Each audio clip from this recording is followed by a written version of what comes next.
به دومین قسمت از اصلاح فرم و مانیکور روسی خوش اومدید. توی قسمت قبلی ما مانیکور روسی رو انجام دادیم. بعد از اینکه مانیکور رو انجام میدید باید گرده های اضافی ناخن رو بگیرید. دهیدراتور، پرایمر و بیس رو بزنید. برای اینکه از ویدیوهای بعدی جا نمونید دکمه سابسکرایب رو حتما بزن و لایک هم یادت نره. خب من چون میخوام اصلاح فرم رو از نیمه انجام بدم، برای همین بعد از اینکه دهیدراتورم رو زدم میام پرایمرم رو از نیمه ناخن میزنم، یعنی از قسمت ریشه نمیزنم. چرا؟ چون میخوام مواد غالب و پلیژل رو از نیمه بذارم، نه از ریشه. پس میام پرایمرم رو میزنم. پرایمر من اینجا غیر اسیدیه، شما میتونید از باندر ژل و پرایمر ژل استفاده بکنید. اما اگر از هیچ کدوم از اینا نخواستین استفاده کنید میتونید از پرایمر غیر اسیدی استفاده بکنید که باید به مدت 20 الی 30 ثانیه بذارید توی هوای آزاد خشک بشه تا پی‌اچش فعال بشه و مواد ژل رو به خودش بگیره.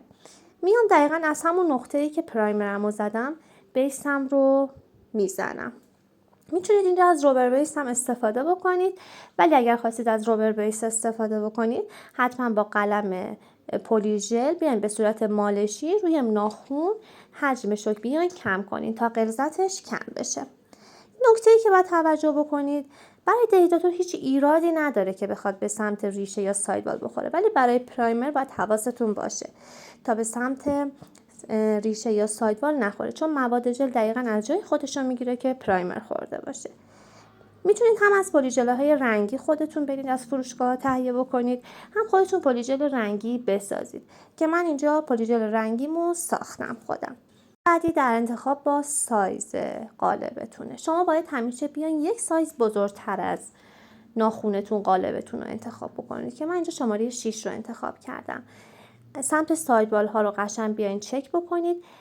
نه که اونقدر بیاین قالبتون رو بزرگ انتخاب بکنید که سمت سایدوال ها کلا بخوره به قسمت گوشت ناخن و پوست ناخن و کاشتتون لیفت بده.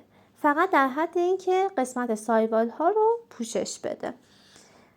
بچه‌ها برای اینکه با پودر کار کنید میتونید از لیکوید پودر و قلم پودری که استفاده دیگه نمی کنید بیاین استفاده بکنید، چون قلم ژل و کلینزر باعث این میشه که مواد کلینزر توی بافت پلیژل بره و کاشتتون لیفت بده. میتونید از لیکوید پودر، چون پلیژل 50% از پودر و 50% از ژل تشکیل شده، پس شما اینجا مجاز هستید که بیاین از لیکوید پودر استفاده بکنید.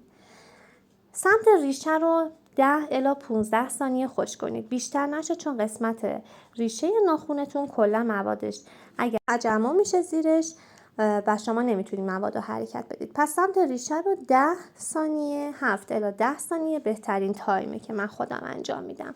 سمت ریشه رو خشک کنید و دست رو برگردونید و از زیر ناخن رو بیاین فرمشو و مواد رو شکل بدید به صورت اینکه منظم در بیاد و هیچ موادی زیر ناخن تجمع نشده باشه.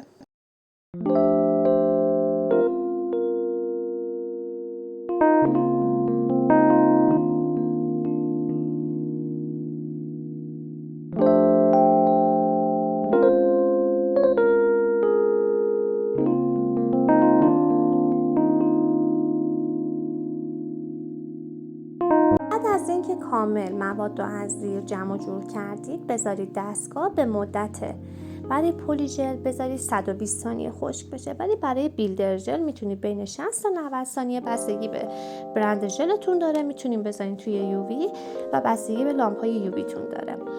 بعد از اینکه گذاشتید توی دستگاه، موقعی که در آوردین قسمت ساید وال قالب رو بیاین با انگشتتون پینچ کنید و قالب رو در بیارید. حتما نوچی کار رو بیاین بگیرید، هم از زیر هم از رو، و بعد بیاین سوهان کشی و دورگیری رو انجام بدید. دوستان توی این قسمت من اومدم اصلاح فرم رو فقط مواد گذاریش رو بهتون آموزش دادم. توی قسمت بعدی قرار سوهان کشی اصولی رو بهتون آموزش بدم و دورگیری همین کار. حتما منو سابسکرایب کن تا از ویدیوهای بعدی جا نمونید. تا ویدیوهای بعدی، بدرود.